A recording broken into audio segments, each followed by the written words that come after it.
foregone conclusion that the Lakers would try and trade Russell Westbrook this offseason after that disastrous first year with the team.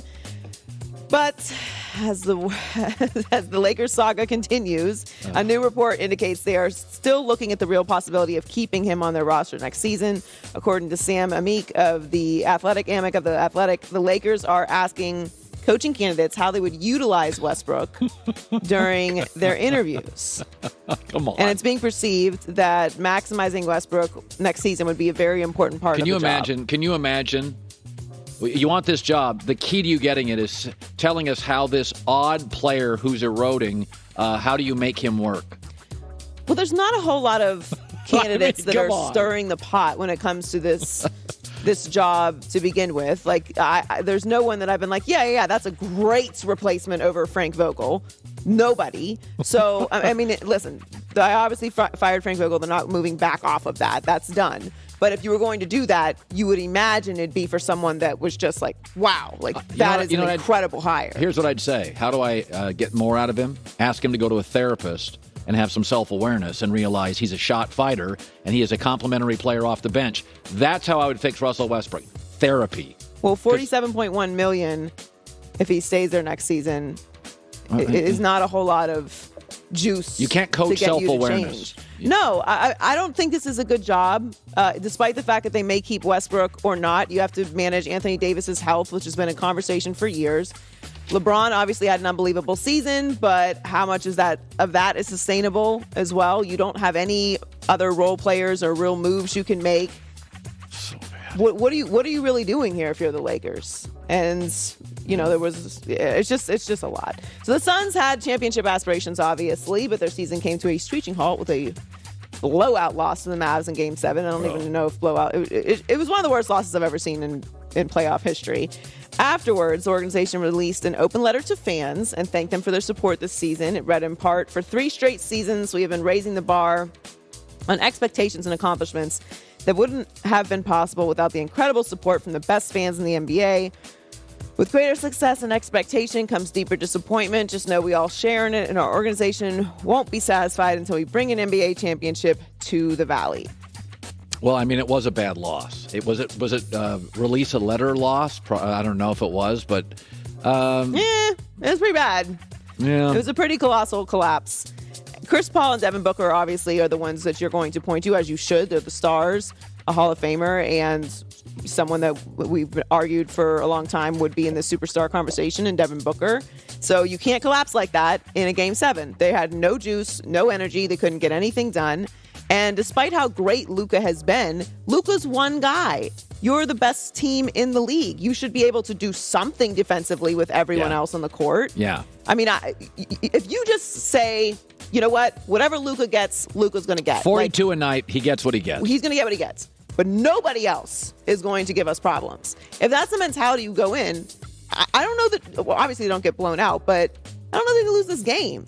But you have to have something from Devin Booker and Chris Paul. What they're going to look like next year, I don't know. Because obviously DeAndre Ayton is a big question mark.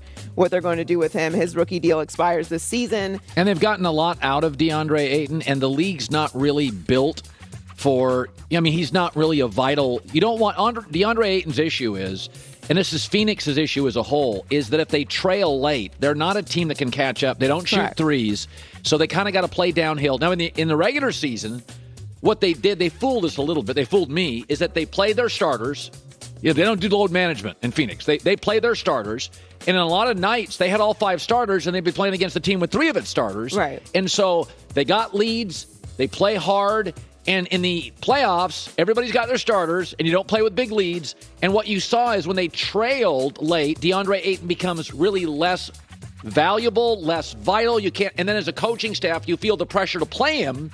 As you saw, he got frustrated. So DeAndre Ayton becomes, he's a good playing downhill player, but we said this about Giannis like 4 years ago. When you trail with Giannis, you're not a good enough shooter. So he had to play downhill. And then last year, finally, he could play from behind or with a lead. So Ayton's an interesting player. I think they need another shooter. They need shooters. I don't know that they fooled anyone. I mean, the series did go 7. It collapsed in the last game, but it's not like they got swept or there's some sort of, obviously the goal is to make it to the Western Conference Finals, make it to the finals and win a championship. It's a disappointment, but they were still a great team. But if you're going to be consistent and go on to the next level, you have to do what you're talking about, which is get down and come back. That's why Golden State is able to do that. Not only do they not have the fear because they've won championships, but they also have the shooters to be able to get back in the game just like that when they get behind, and that's not what the Suns have. Good stuff. Joy Taylor with the news. Well, that's the news. And thanks for stopping by. He made a mistake, leaving Steph Curry, fundamentally one of the smartest, most decent, most selfless stars ever. Maybe number one in terms of selfless. For Kyrie Irving. It was a big mistake. And he left, and not because he hated Steph, but he's not confrontational. Kevin Durant's more passive-aggressive. He's got a secret Twitter. He's good at reacting on social media, but he did not want to confront Draymond Green. And in the end, because of that and that inability to confront, he went to Brooklyn. And it's been a mess. 2 first-round exits, a second-round exit. It's been a mess. But Kevin Durant, to his credit, is not making the same kind of mistake. He's not going to leave here. He's tied in financially with his contract. But I said a couple of weeks ago, he's got to go upstairs to the owners and executives and lay it out. Like let's think about moving off Kyrie. It's time to be a grown-up. I know he's your boy, he's your friend, he's your buddy. It's time. You already made one mistake. You couldn't make up with Draymond. Don't make a second one. Don't tie yourself to Kyrie forever. You're better than him. You're harder working than him. You're more dependable than him. You're going to be an all-time great player above him. KD, you deserve better. Don't think you should have left, but you deserve better than Kyrie and James Harden. And so now all of a sudden, stuff has suddenly happened. Anybody notice Nike announcing they'll move off Kyrie? Think it's a coincidence? Nike also represents KD. Brian made a call. Don't have leverage when you don't get that $30 million coming a year for the shoe deal. Also, anybody notice, Sean Marks in the last week has come out publicly and taken a shot at Kyrie. Here it is. I think we know what we're looking for. We're looking for guys that want to come in here, be part of something bigger than themselves, play selfless, play team basketball, and be available. And that goes not only for Kyrie, but for everybody here. Yeah, it's about Kyrie. So Nike, we're going to get out of the Kyrie business. Sean Marks, we're considering getting out of the Kyrie business. And then Kyrie Irving, a mea culpa, just dropped. Here's Kyrie. I definitely feel like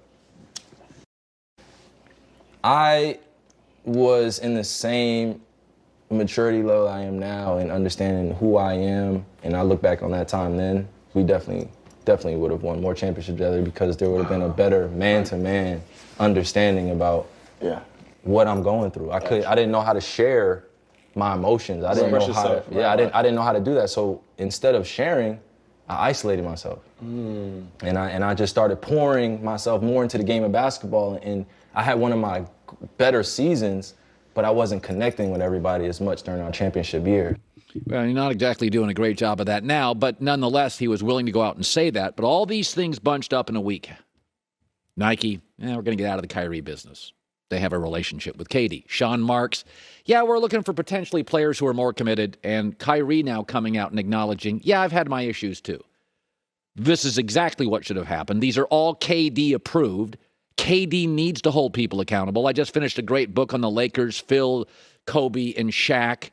And you got to hold people accountable, and sometimes it's difficult. And the Lakers had a hard time, Shaq and Phil, holding Kobe accountable. He wasn't a great teammate, but they tried, and they confronted him, and they yelled at him, and they argued with him, and I appreciated that. That's one of the things about KD. I don't question the talent.